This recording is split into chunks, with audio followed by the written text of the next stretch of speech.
Alright guys, up here in Paintsville, Kentucky with the old 66. Finally went to come get it, and we'll show you all around this old rig.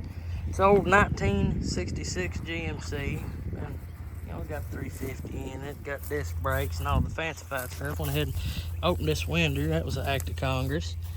And you know, it's got a nice interior, not gonna lie. It's actually pretty dang good. It's got sliding back glass. You know, there's wood back there. Sure won't fall through that later on. Looks like 21,000, probably 121,000 judging by the lack of gas pedal. No parts in the back, no gas in the tank, and the battery's dead. And I have like $50 to my name, so figured it'd be a good idea to come up here and try to road trip this home. So I guess first thing we're going to do is get this battery charger hooked up. This end here is a little jank, so we're going to vice grip that down. That's fine. Then I gotta take these gaskets off this gold Holly because I've been told that they leak severely. Also had to run in with some red waspers a while ago, so it's going to smoke just a lot. That's good. Radiator looks fine. It actually feels warm, but you know, it has been running. It's just from the sun because it's really hot out today. What else am I going to have to check for? Oh, I should have bought a fuel filter. That's very unfortunate that I don't have one of those. Hopefully this thing will make it home. Because once I get this running, I have like an hour-and-a-half drive home. I know it's not a big road trip, but considering this truck has been parked and barely drove since 2019, we might have our work cut out for us on this, boys. Alright, first thing we're going to do to the old GMC is give her some fresh gas, because again, it's been sitting quite a while. I put some stale gas that was in it a while ago, in this jug a while ago. Oh, had some pressure behind it. That trick worked really well to keep gas out of the van. But, come on, baby. Don't fight with me. Alright, we're going to put some gas in this because this was full of old stale gas and I put it in it, so probably good for it. Oh yeah, just glugging away. This truck's too nice for me. And it ain't even running yet. See, the trick of not spilling any drop, well, it's probably going behind the seat because the gas tank's in the cab. So that's probably going to be a good smell on the way home. I don't know. Is it leaking? The carpet don't look like it's getting wet. Man, this jug is taking forever. If this was my jug, I'd have knocked a hole in it already, but I had to borrow it off the previous owner of this truck. Come on, Betsy, fill up. Well, it's got fuel in it now, so I'm going to tackle this carburetor off camera. Not doing too much. I'm just taking them two bowls off, one off the front, one off the back, and changing them gaskets. Yeah, I should probably do that.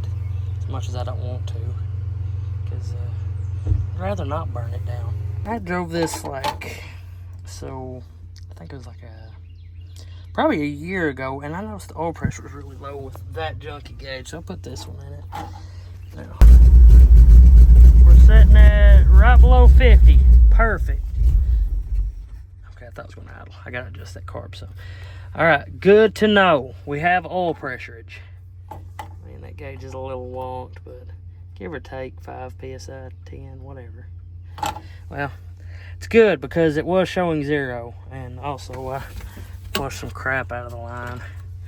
But we do have oil pressure, so I'm going to go ahead and put that in there. Alright, it is running and starting. The choke does work, figured that out. So I was starting it without the choke, so that means she'll be a runner. A little bit low on water, but it's got water in it, at least to get me to town. Let's see. I need to do an oil change on it. Alright, that front bowl started leaking a lot worse than it should have been, but I did get the oil changed and went ahead and changed that out. Hope it holds. Didn't have the gaskets go around the bolt, so I used some RTV. Move that out of the way. Alright, let's see what we got.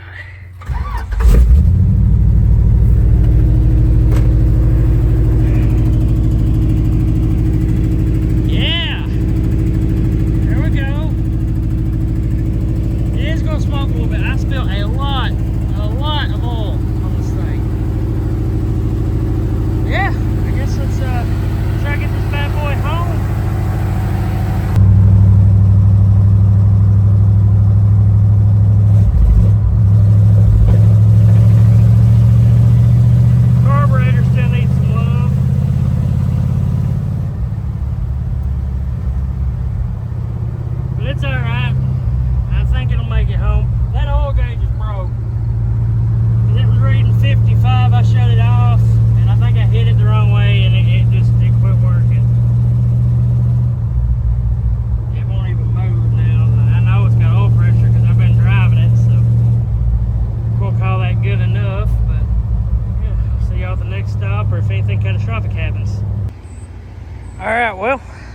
Made it to McDonald's. Everything's going fine. We had to stop because I was about to have a heat stroke and I was thirsty.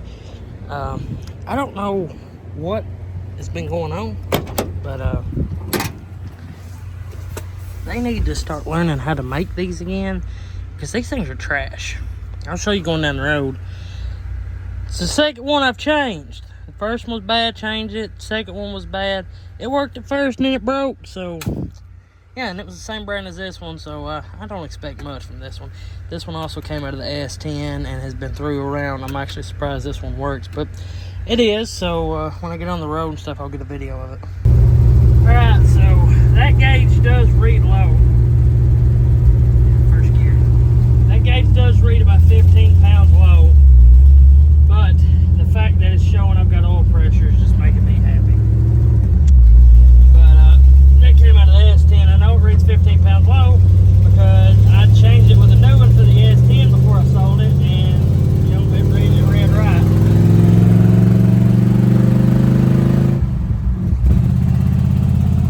Carburetor still needs some love, but it is running really good besides it, you know, trying to fall on its face sometimes. But you know, temperature goes up to about 200 and then it starts going down, so can't complain about that. Voltage, battery's actually holding a charge, which is miraculous. I don't think the gas gauge works, I'm not sure. I know that gauge don't work, but we got that one, so it don't really matter. But yeah, we're back on the road, and yeah, we'll see when the next stop happens. Get this thing a good wash. Down the road here.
Dude, I might have to clear coat this just the way it is. Oh, yeah. I love it. Sit that there.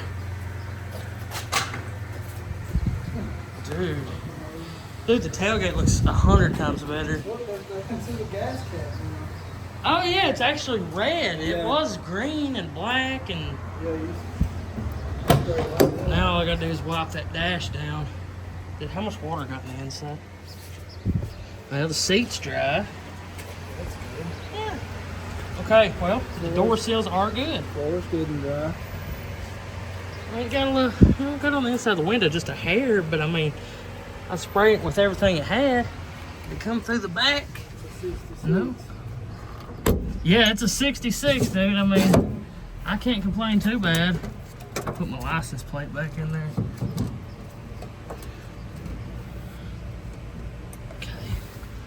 Dude, look at the roof in this. It's like, oh, dude, I love this truck. It's got the weirdest shift pattern though. Like right, you got first, second, third, fourth, and then you go all the way over and up, and that's reverse. Man, that gave me the motivation. Just want to clean the whole inside of this truck. I mean, the floor's not bad, but I want to clean the dash and the doors. Oh, for sure. Dude, look at the roof. Like, when they did this, they did it right. I can't believe it's got the sliding back glass in it. I love that. It's one of my favorite parts of the truck. God, I love this thing. Well, made it all the way here without any problems. Except for me putting it in the third instead of first once or twice. Or 3 times. It'll be fine. Yeah, I figured it out. Well, guys, it made it home. I am super happy to see this thing sitting here in the driveway.